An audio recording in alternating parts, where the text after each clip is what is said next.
Puisqu'il est 9h30 sur Europe 1. Le journal des médias avec Guillaume Janton. Bonjour Guillaume. Bonjour, à la une ce matin, le groupe TF1 va changer le positionnement de ses chaînes à la rentrée. Cyril Hanouna souhaiterait recruter Jean-Pierre Foucault sur D8 et enfin les deux stars du web, Norman et Cyprien, bientôt à la télévision.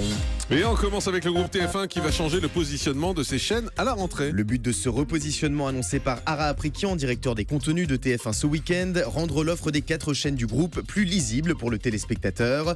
Ainsi, le groupe souhaite repositionner TMC autour d'un public plus jeune, plus mixte, plus CSP+, avec des films, du sport et bien évidemment l'arrivée de Yann Barthès pour une émission quotidienne. Sur NT1, un public plus féminin sera ciblé avec des séries, des émissions de coaching et des téléréalités comme Secret Story. Enfin, pas de changement majeur pour la petite dernière HD1 qui restera consacrée aux séries et au cinéma.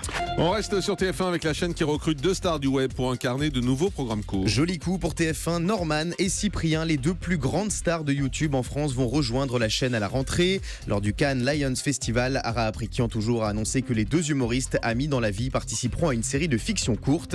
Une nouvelle preuve que TF1 souhaite conquérir un nouveau public plus jeune et plus connecté. TF1 toujours avec Denis Brognard qui annonce des nouveautés dans la prochaine saison de Koh-Lanta. L'animateur du jeu d'aventure de la Une était l'invité du tube d'Ophélie Meunier sur Canal+ ce week-end et il en a profité pour nous révéler quelques indiscrétions au sujet de la prochaine saison de Koh-Lanta, tournée au Cambodge et diffusée dans quelques mois sur TF1. Il va y avoir une nouveauté. L'île au trésor. L'île au trésor. L'île au Oula. trésor. Il y a du L'objectif, c'est de trouver un anneau en or. Celui ou celle qui trouve l'anneau en or aura un avantage considérable dans l'aventure. L'île au collier n'existera plus sur cette n'existe saison-là. plus, d'accord, ok. Elle sera remplacée par Par l'île au trésor. Ce sera encore plus fort Un anneau et encore à trouver. plus important pour celui ou celle qui le trouvera. Mais est-ce que quelqu'un trouvera? Oh là là là là. Ne m'en demandez pas plus, je ne vous en dirai pas plus. Et le suspense est insoutenable. France 3 a fait appel à de nouveaux présentateurs pour le Soir 3 et pièce à conviction. Suite au départ de Patricia Loison, le JT du Grand Soir 3 sera présenté en semaine par Francis Letellier dès la rentrée. Le journaliste sera remplacé le week-end par Sandrine Aramon, ancienne présentatrice des éditions locales de la chaîne. Quant au magazine Pièce à conviction, il sera incarné par Varna Saki, connue des téléspectateurs de la chaîne pour ses remplacements à la présentation du 12-13 et du 19-20. Les informations révélées par Le Parisien ce matin. Énergie 12 va lancer un nouveau magazine hebdomadaire d'information à la rentrée. Un magazine présenté par vous, Jean-Marc, avec l'envers du décor 2. Vous nous proposerez une plongée dans des thématiques variées comme les lieux du pouvoir, la ville de Marseille, le business du foot ou encore les régimes. Au programme, des révélations, des interviews inédites, voire parfois des caméras cachées.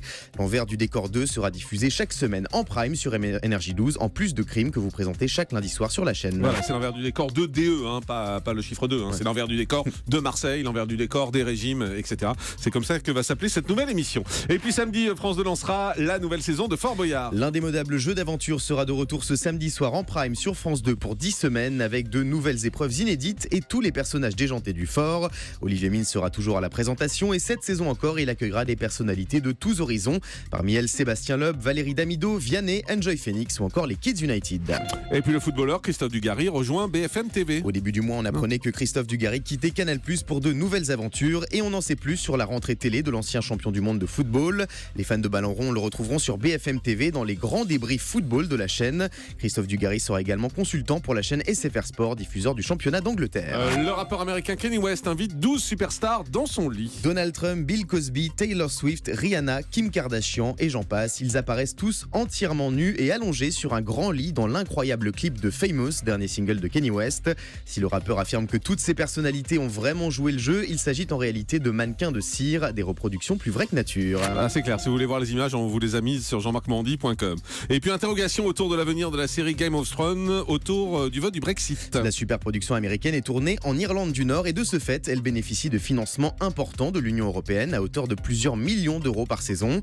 Ce week-end, le quotidien The Independent s'est interrogé sur l'intérêt de continuer à tourner Game of Thrones en Irlande si ces subventions venaient à disparaître suite à la sortie du Royaume-Uni de l'Union européenne. De son côté, la chaîne HBO qui produit et diffuse Game of Thrones a coupé court au suspense. Les prochains épisodes de la série seront bel et bien tournés en Irlande du Nord. Et puis on termine avec le chiffre du jour. 20 comme les 20 films préférés des Français. Un classement BVA révélé ce week-end par Michel Drucker sur France 2 dans le grand show spécial cinéma. À la première place, on retrouve La Grande Vadrouille avec De Funès et Bourvil, suivi d'Intouchable et Le Vieux Fusil. Merci beaucoup.